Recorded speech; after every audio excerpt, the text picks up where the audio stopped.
नमस्कार मित्रांनो, आपल्या सर्वांचं YouTube चॅनलमध्ये स्वागत आहे. नवीन असाल तर सबस्क्राईब करा आणि तुमच्या प्रतिक्रिया कळवायला अजिबात विसरू नका.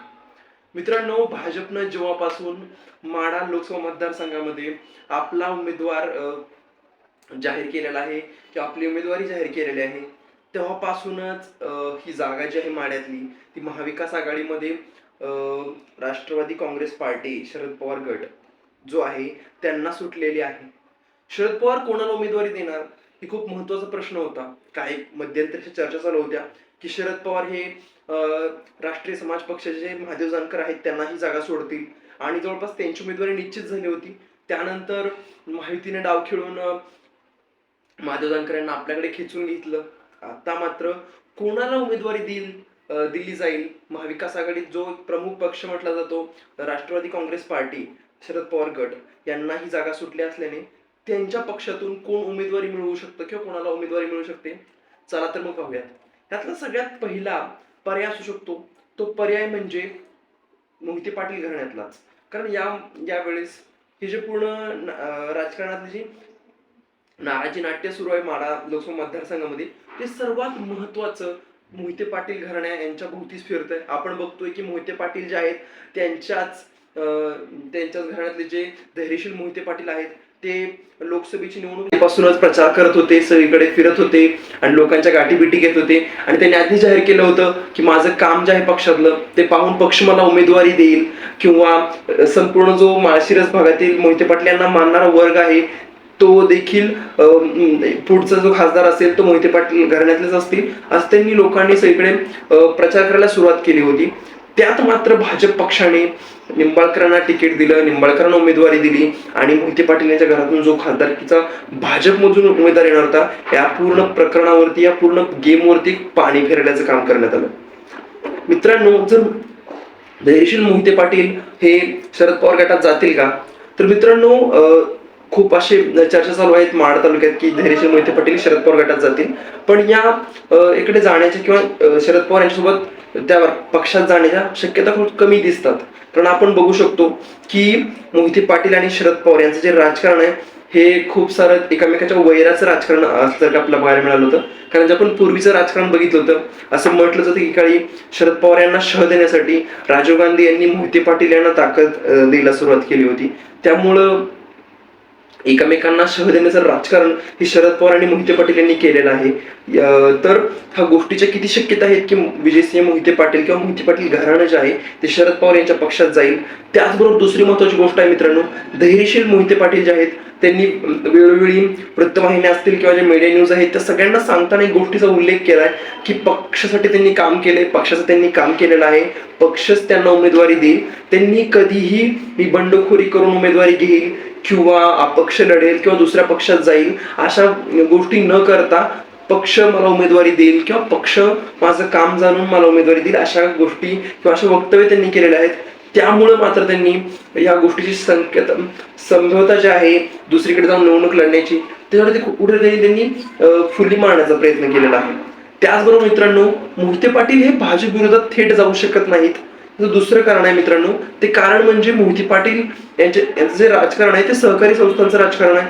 सोलापूर जिल्ह्यात त्यांचं जे राजकारण सहकारी संस्थांचं आहे ते खूप मोठ्या प्रमाणात आहे. आपल्याला माहिती आहे त्यांच्या पतसंस्था असतील, शिक्षण संस्था असतील, विविध कारखाने असतील, हे सर्व जे आहेत ते खूप साऱ्या अडचणीत होते. या सर्वांना एक भरघोस मदत करण्याचं भाजपनं काम केलेलं आहे.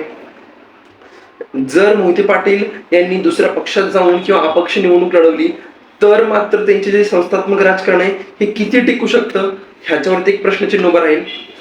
धैर्यशील मोहिते पाटील हे पर्याय होता शरद पवार यांच्याकडे. आपण दुसरा पर्याय पाहायला गेलं तर तो पर्याय असेल रामराजे निंबाळकर यांचा. रामराजे निंबाळकर यांनी थेट नाराजी दर्शवलेली आहे रणजितसिंह नाईक निंबाळकर यांच्या उमेदवारीवरती. आणि आपण बघितलं असेल की रणजितसिंह नाईक निंबाळकर यांच्या उमेदवारीनं रामराजे निंबाळकर यांच्या राजकीय जे त्यांचं पुढचं जे पॉलिटिकल करिअर आहे किंवा राजकीय त्यांचं जे भविष्य आहे त्याच्यावरतीच एक पूर्णविराम लागू शकतो का.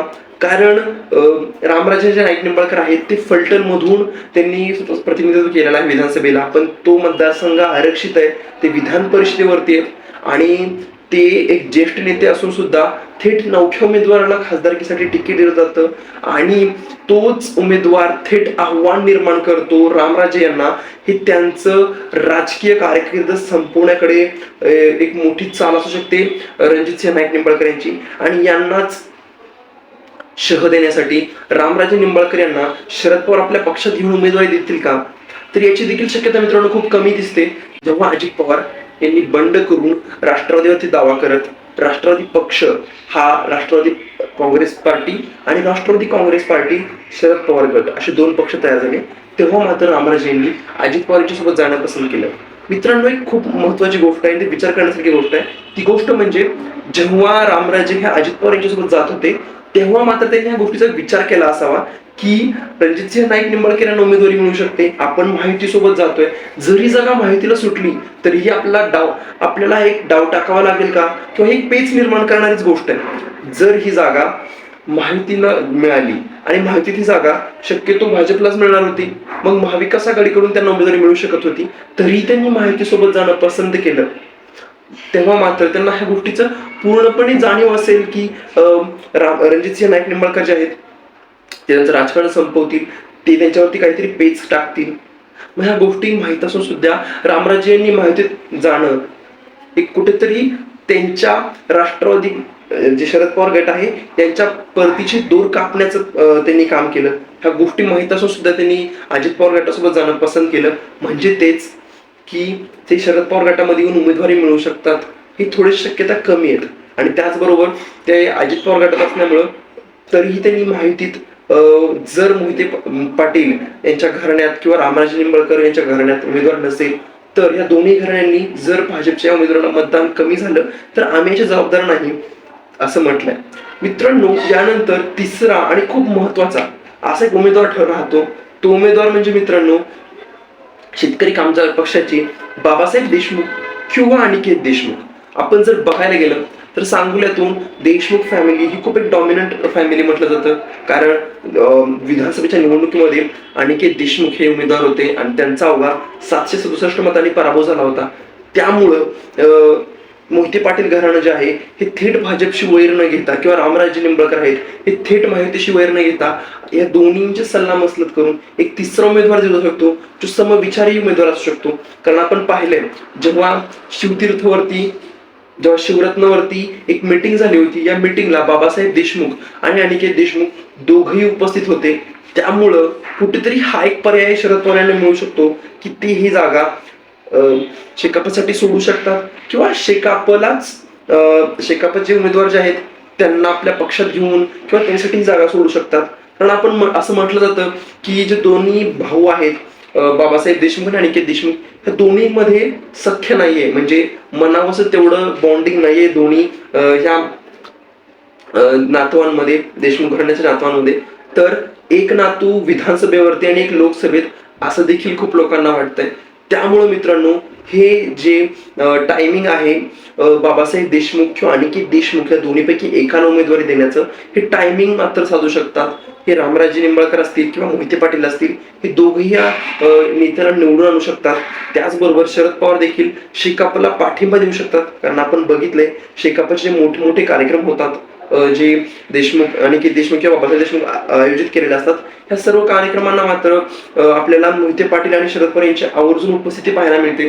त्यामुळं ह्या गोष्टीचं कुठेतरी आधीपासूनच तयारी चालू होती का, किंवा मोहिते पाटील असतील, निंबाळकर असतील किंवा शरद पवार असतील हे बाबासाहेब देशमुख किंवा अनिकेत देशमुख यांना उमेदवारी देऊन रणजितसिंह निंबाळकर अर्थात भाजपचा गेम करतील का, किंवा शरद पवार आपली चाणक्यनी दाखवत चौथाच कोणता तरी उमेदवार देतील. तुम्हाला काय वाटतं? तुमच्या प्रतिक्रिया सांगायला अजिबात विसरू नका. धन्यवाद.